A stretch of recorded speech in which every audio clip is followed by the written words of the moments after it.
Bien, si je résume, on a une fonction f de x égale sinus 2x, tu me demandes comment pouvoir connaître le signe de la dérivée. La dérivée, c'est f' de x, bien sûr, 2 cosinus de 2x. On dérive d'abord globalement, le sinus de 2x, il devient cosinus de 2x, puis on dérive l'intérieur, entre guillemets, 2x, quand je dérive, ça fait 2. Alors, le meilleur moyen pour étudier le signe de la dérivée, c'est de s'intéresser, bien sûr, à cosinus de 2x, puisque 2 est toujours positif. Pour cela, on va utiliser le cercle trigonométrique. Mais le cercle trigonométrique, il fait souvent peur. Alors, qu'est-ce que c'est finalement qu'un cercle trigonométrique? Un cercle trigonométrique, c'est rien d'autre qu'un cercle de rayon 1. Ici, comme tu le remarques, tu retrouves deux axes. Ces deux axes, c'est rien d'autre qu'un repère. C'est-à-dire, tu peux considérer que tu as un axe des ordonnées, un axe des abscisses. Tiens, je mets l'origine ici. Je vais l'appeler O. Puisque c'est rien d'autre qu'un repère, ce que je vais faire pour qu'on le voit mieux, je vais prolonger ici. Finalement, j'ai OX et OY. Mais alors la difficulté du cercle trigonométrique, c'est que finalement, il va te servir pour évaluer deux grandeurs. Oublions un instant les deux axes que je viens de montrer. Le cercle trigonométrique, il va nous servir à visualiser des angles. Alors, les angles jusqu'à la troisième, pour toi, c'était clair. Par exemple, tu t'intéresses bien sûr à un angle dont un des côtés ici serait l'axe des x. Tu disais, bon, je prends mon rapporteur, par exemple, ici, je vous dis que j'ai un angle de 30 degrés. Or, qu'est-ce qu'on a décidé? On a décidé, pour des tas de raisons, on a décidé que finalement, à la place d'exprimer un angle, ou la mesure d'un angle plutôt en degrés, j'allais donner la longueur ici de cet arc de cercle. Donc finalement, ça ne sera plus des degrés, ça sera une unité de longueur qu'on appelle le radian. Alors, par exemple, dans l'exemple que j'ai pris, 30 degrés, c'est à peu près égal à 0,52 radians. Pas très pratique, ça tombe pas juste. On va essayer de faire mieux. Alors déjà, on va se mettre d'accord, on va décider qu'on démarre ici, je mets un 0. C'est l'endroit où je vais partir de 0 pour exprimer la mesure en radians, et ça sera très pratique. Ici, par exemple, je pourrais très bien écrire 0,52, et puis continuer. Mais n'oublie pas qu'on est en train de travailler, avec un cercle trigonométrique qui a pour rayon, je te le rappelle, qui a pour rayon 1. Tiens, ici, je vais mettre l'unité de mesure sur l'axe des x, 1, puis 1. On verra tout à l'heure si ça peut me servir. Alors, si on réfléchit, la longueur de tout cercle, ça fait quoi? Ça fait 2 fois pi fois 1. 2 pi. Si je prends le demi-cercle que j'arrive ici, j'arrive à pi. Pi correspondant à ce que tu connaissais avant, étant égal à combien? 180 degrés, d'accord? Donc, si on prend nos 30 degrés, à la place d'écrire que ça correspond à 0,52 radians, en sachant que c'est une approximation, c'est à peu près égal à 0,52 radians, ce qu'on fait, on va utiliser pi. Et souvent, tu vas t'apercevoir que dans les exercices, ou même dans ton cours, tu vas utiliser souvent des mesures qui vont te permettre d'avoir une expression en fonction de pi. Qu'est-ce que c'est que 30 degrés? C'est rien d'autre que 180 divisé par 6. Donc finalement, à 30 degrés correspond un angle qui aurait pi sur 6 radians.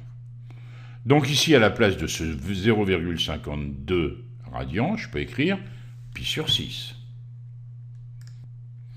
Donc la valeur en radians de cet angle, c'est pi sur 6. Alors si je décide donc de démarrer à 0, la longueur de cet arc de cercle correspond à la mesure de l'angle. Mais si je continue mon chemin, comme c'est un cercle, je vais bien sûr pouvoir revenir exactement au même endroit. Donc si je prends mon angle qui faisait pi sur 6, si je fais un tour complet, j'ajoute combien en longueur? Un tour complet d'un cercle de rayon 1, c'est 2 pi. Maintenant, si je décide de faire 2 fois le tour, ça marche aussi, et ainsi de suite. Donc tu comprends mieux pourquoi, par exemple, quand tu veux parler de cet angle, si tu veux l'exprimer en radio, il faudrait que tu dises, eh ben cet angle, c'est pi sur 6 plus 2 fois quelque chose, alors souvent on utilise k, 2 fois kpi, d'accord? K étant un nombre entier relatif, parce que tu peux aussi aller dans l'autre sens. Revenons maintenant à ta question. Pour mieux voir, j'ai décidé de prendre pi sur 3 comme angle. Bon, pi sur 3, c'est donc, si tu as bien compris ce qu'on a dit tout à l'heure, cette longueur pi divisée en 3, ça correspond à quoi? Pi correspond à 180, 180 divisé par 3, c'est un angle de 60 degrés, quoi. Hein. Donc, pi sur 3, c'est, comme on le disait tout à l'heure, cette longueur. La question que tu veux traiter, on la limite à l'intervalle 0pi. Donc tu sais que toi, tu vas travailler uniquement dans cette partie du cercle trigonométrique. Et tu veux connaître donc le signe de f' de x, et ce qui t'intéresse, bien sûr, c'est le signe de cosinus de 2x. Pourquoi il est si intéressant, le cercle trigonométrique? C'est parce que tu vas pouvoir visionner le cosinus. Tu te souviens de ce qu'on disait du cosinus quand on était au collège? Le cosinus d'un angle, c'est le côté adjacent sur l'hypoténuse. Mais l'hypoténuse ici, elle fait quoi? Elle fait 1, puisque tu es dans un cercle trigonométrique qui a pour rayon 1. Donc, tu vas pouvoir lire tout de suite ici le cosinus. Il se trouve ici, ça fait 0, quelque chose, 0,67. De la même façon, pour le sinus, tu peux le lire directement sur ton cercle trigonométrique. Le sinus d'un angle, c'est quoi?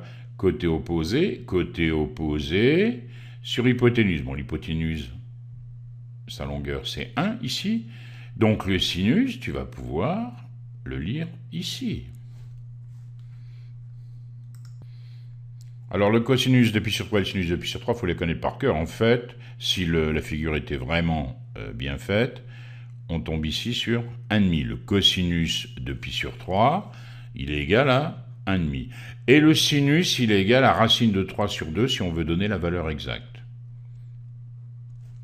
C'est-à-dire autour de 0,86. Revenons à notre question. On veut savoir quand est-ce que cosinus de 2x est supérieur à 0. Alors attention, l'intervalle, c'est bien de 0 à pi.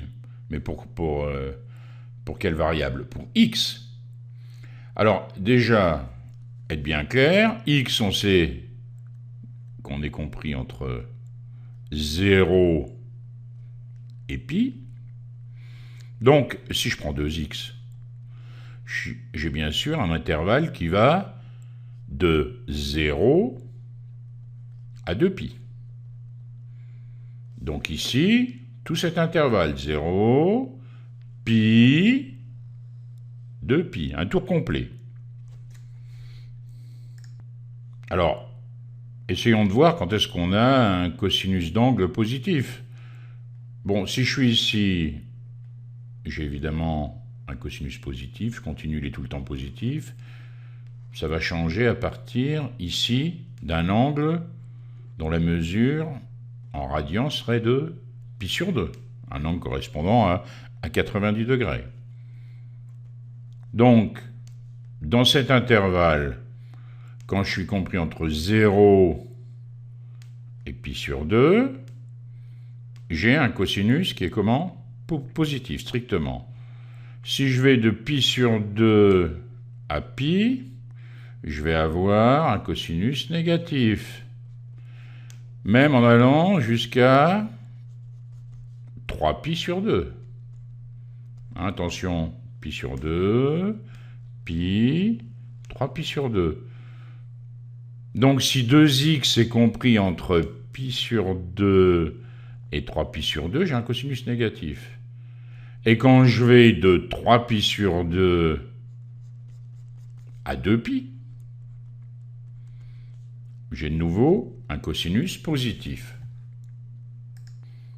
Donc, le cosinus de 2x sera supérieur à 0, soit si 2x appartient à 0 pi sur 2, ou bien si 2x appartient à 3 pi sur 2, à l'intervalle 3 pi sur 2, 2 pi. Alors dire que 2x, il est compris entre 0 et pi sur 2, je divise chaque membre de la double inégalité par 2, ça me fait 0 sur 2, 0, et ça me fait ici bien sûr pi sur 4, pi sur 2 divisé par 2. Donc si x est dans cet intervalle, cosinus de 2x est positif. Mais il est aussi positif si 2x est compris entre 3 pi sur 2 et 2 pi. Je divise par 2, à nouveau, ça me donne pi ici, et ici ça va me donner quoi? 3 pi sur 4. Donc en résumé, quand est-ce que le cosinus de 2x est positif? C'est si x appartient à quel intervalle? 0 pi sur 4, union quel autre intervalle? 3 pi sur 4, pi. Bon, la difficulté, là où il faut faire attention, c'est ce 2x ici. D'accord, tu t'intéresses... toi, ce qui t'intéresse, c'est de savoir quand est-ce que le cosinus de l'angle est positif. Mais l'angle ici, c'est bien sûr 2x, c'est 2 fois x, donc il faut savoir que 2x, lui, il varie de 0 à 2pi. Puisque x, il varie seulement de 0 à pi. Donc tu vas t'intéresser à toutes les situations où 2x va être positif, par exemple, mais n'oublie pas que tu travailles là sur tout le cercle. Donc, quand est-ce que cosinus de 2x est inférieur à 0, strictement? C'est quand ton angle, 2x, varie de pi sur 2 à 3 pi sur 2. Tu divises par 2, comme tout à l'heure, et tu trouves que x appartient à pi sur 4, 3 pi sur 4. Conclusion, f' de x est supérieur à 0 si x appartient à 0 pi sur 4, union 3 pi sur 4 pi. f' de x inférieur à 0 si x appartient à pi sur 4, 3 pi sur 4. Donc sur cet intervalle ici, pi sur 4, 3 pi sur 4, la fonction sera décroissante, et elle sera croissante sur 0 pi sur 4, et croissante sur 3 pi sur 4 pi.